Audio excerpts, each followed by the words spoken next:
We're all feeling it here at the Pass the Parcel studios. Christmas is just around the corner, and we are incredibly lucky to have this beautiful British weaver's cottage as our home for the next two matches. How Christmassy is it in here? The log fire burning, traditional decorations, and a real tree placed on top of the cabinet, as these 200-year-old houses are pretty small. Shaheen, Bo, Scout, Gray, Quinn and Bailey all adorned with Christmassy outfits and decor, looking rather dapper indeed. Shaheen sporting a beautifully festive cup design there.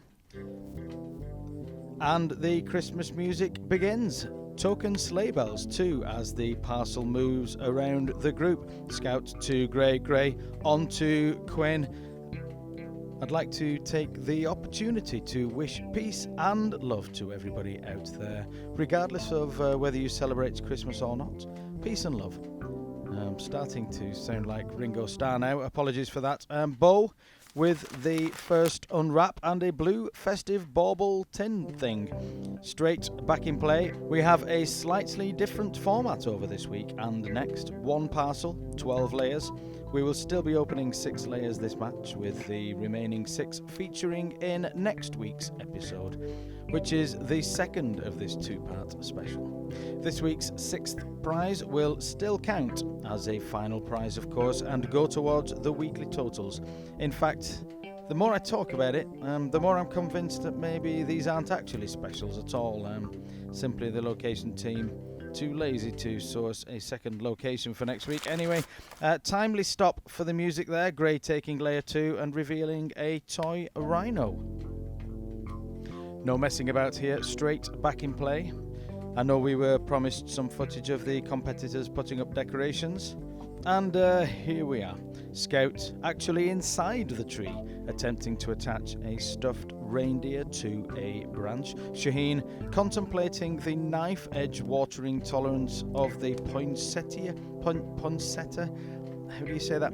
Knowing that too much or too little water will kill it dead immediately. Gray opening today's door on the Advent calendar, this year purchased from the Woodland Trust, a fine charity. There's some mice in there. Music has stopped in the arena. Bo taking a second unwrap, prize number 3, and a Christmas stamp set. And we are back in play. A little mid-match festive snack has been brought in. Some piping hot chestnuts. Almost impossible to peel. Almost as impossible as breaking into the accompanying nuts. Bailey taking on a Brazil nut there by attempting to drive over it. Bo whacking a hazelnut with some wood from the log basket. No progress into any of these snacks yet. Maybe success will come soon. Gray with a second unwrap. Bo Gray has been the pattern so far in this match, taking a rat. Possibly left over from the Halloween prize batch. And there's Bailey from earlier today with a small plastic Christmas tree. Looks nice. What the? I think Bailey must have let out an exhaust burp there. Absolutely scared stiff. A terrified look on the windshield. Not sure either of us were expecting that. Back at the arena, the 5th parcel stop has fallen with Bailey unwrapping a Christmas tin, and the tension mounts for the final round of today.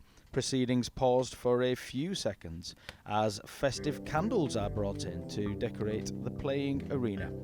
Care must always be taken with candles, of course. They are looking lovely. The competitors taking that extra care with the parcel, which is, of course, incredibly flammable, mainly paper. It would be terrible if it was to catch fire. Ooh, Parcel a bit close to the flames there. Not sure this has been thought through. Once again, I'm going to remind viewers to be extremely careful with candles and any other sources of fire, not things to be played with. There really is tension in the ring, and I mean that in, well, and there we have it. It's Bailey with a first win of this season. All the other players elated to see their good friend notch one up on the board. Even Gray, whose hat is on fire. Hat is on fire. Hat is on fire. Panic. Do we have any water? Bailey holding a superb reindeer bobblehead. Could be Rudolph, not paying a great deal of attention to the prize. Just looking hugely concerned for good friend Gray, who is actually on fire. None of the players wanting to move for fear of making the fire worse. In fact, I've never seen them so still before. You would think Bo at least would be prepared for a situation like this. Do we have an extinguisher? Somebody help!